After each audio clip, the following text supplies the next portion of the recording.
Perdana Menteri Datuk Seri Anwar Ibrahim dijangka merasmikan projek Sabah Southern Madani Link di Kompleks Persatuan Kebudayaan Lundaya Sabah Sipitang hari ini. Projek ini merupakan sebahagian usaha membentuk masa depan tenaga Sabah yang lebih kukuh, moden dan bersedia menghadapi keperluan masa depan.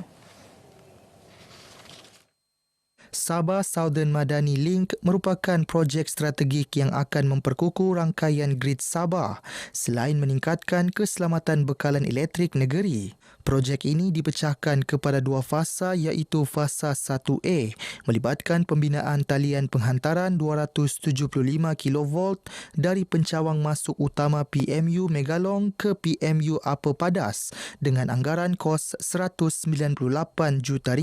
Ia melibatkan pembinaan 162 menara dari talian sepanjang 60 km. Fasa 1A ini telah bermula pada 17 September 2025 dan dijangka siap pada 16 September 2028.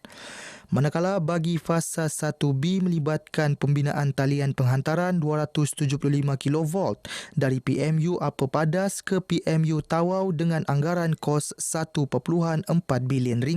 Fasa ini melibatkan pembinaan 890 menara dengan talian sepanjang 330 km.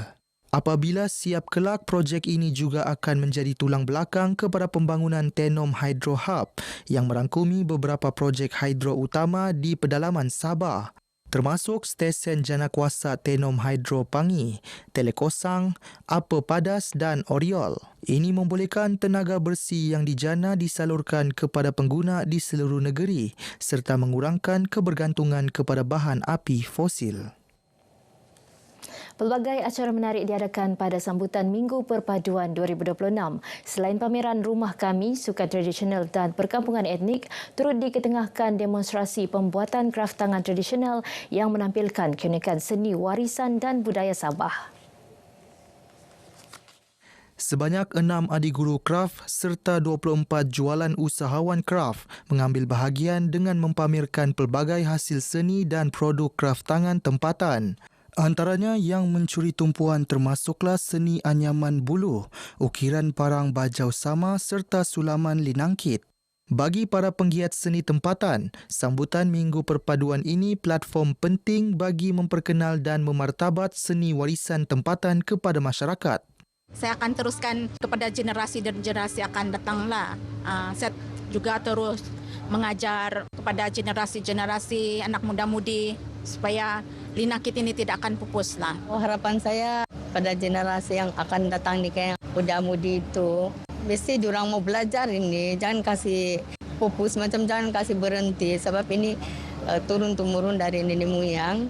Sementara itu, mereka yang ditemui menyifatkan program ini sebagai platform memperkukuh perpaduan serta meningkatkan pengetahuan generasi muda mengenai kepelbagaian etnik di Sabah. Pandangan saya untuk sekitar ini sajalah kan. Kita boleh mengenali suku-suku kaum di Sabah lah, terutama di Sabah lah. Portugis dengan Ceti ini. Itu bagus untuk pengetahuan generasi baru. Banyak orang yang tidak tahu kan bangsa-bangsa di Sabah, lagi-lagi ada yang tahu Bajau ja, Suluk ja, Kadazan ja, Dusun. Sini kamu, sini ramai. UMS terus komited melahirkan graduan berdaya saing, celik kewangan dan berkemahiran keusahawanan bagi memenuhi keperluan dunia pekerjaan serta cabaran ekonomi semasa. Naib Chancellor UMS Profesor Datuk Dr. Kasim Haji Mansur berkata, pengurusan keuangan dan pelaburan kini menjadi kemahiran penting yang perlu dikuasai graduan bagi menghadapi ketidaktentuan ekonomi global. Beliau berucap merasmikan seminar celik saham bertemakan dari kampus ke bursa, membina masa depan kewangan anda di UMS. Teks ucapan dibacakan Dekan Pusat Penataran Ilmu dan Bahasa PPIB, Profesor Datuk Dr. Ismail Ali. Seminar ini disertai kira-kira 800 peserta terdiri pelajar, kaki tangan universiti dan orang awam. Selepas lebih 4 bulan mengharungi cabaran pembelajaran dalam keadaan tidak menentu, murid SK Balaban Jaya kini ditempatkan di SK Pekan Beluran. Sebelum ini, sesi pengajaran dan pembelajaran dijalankan sementara di Dewan Serbaguna dan Masjid selain PDPR dari rumah. Saleh Jikri ada perkongsiannya.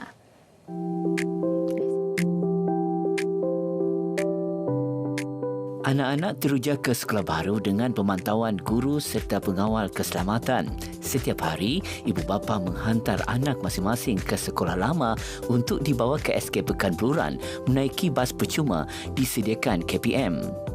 Kita dipindahkan ke sini, semua ibu bapa bersetuju dan berasa gembira kerana anak-anak dapat belajar seperti biasa. Anak-anak diberi bas percuma pengangkutan dari SK Balaban yang lama ke SK Pekan. Kami letak kepercayaan 100% keselamatan dengan guru-guru dan pengawal keselamatan. Kami yakin, kami bagi tanggungjawab sepenuhnya kepada pengawal keselamatan dan guru-guru yang bertugas. Seribuan terima kasih kepada KPM, JPN, YB yang bertugas, YB Samad bin Jamri, kepada PPD Beluran dan kepada SK Pekan khususnya kerana telah menumpangkan anak kami di sini. Kami berasa bersyukur sangat anak kami dapat belajar bersemuka seperti biasa. Bagi memastikan kelancaran perjalanan harian, KPM melalui Jabatan Pendidikan Negeri Sabah menyediakan 5 buah bas percuma membawa 157 murid setiap hari. Ianya diurus dengan cukup sempurna dari aspek keselamatan, aspek kebajikan dan juga malah pihak sekolah telah menyediakan QR code bagi setiap murid ini untuk melaporkan kehadiran. Usaha bersepadu pelbagai pihak turut menyaksikan peningkatan kehadiran murid yang memperangsangkan. Pernah beberapa kali kehadiran 100% bagi anak-anak murid ini kerana mereka begitu gembira untuk hadir ke sekolah dan peratus kehadiran ke sekolah mencapai 98%. Sementara itu, Adun Labuk memaklum proses penyuraian sekolah ini melibatkan kerjasama pelbagai agensi termasuk ICU Jabatan Perdana Menteri. Perkara ini telah menjadi satu isu sebelum ini dan sokongan daripada pelbagai pihak termasuklah Jabatan Pendidikan Negeri Sabah, Kementerian Pendidikan Malaysia, pihak ICU Jabatan Perdana Menteri juga turun sama terlibat bagi memantau berkenaan bagaimana penyuraian daripada SK Balaban. SK Pekan Beluran turut melakukan penyesuaian ruang kelas bagi menampung keperluan murid prasekolah hingga tahun 6. Di sebalik kejayaan anak-anak tersulam pengorbanan yang tidak terlihat. Kerjasama ibu bapa dan juga guru-guru menjadi nadi perjalanan pendidikan walau diuji pelbagai kesukaran. Bagi warga pendidikan daerah Beluran, ibu bapa dan murid-murid SK Balaban Jaya Beluran ini membuktikan perjuangan pendidikan dan cabaran diharungi bersama demi memastikan anak-anak tidak tercicir dari arus pendidikan yang beri sinar harapan dan masa depan. Salih Syikri, RTM.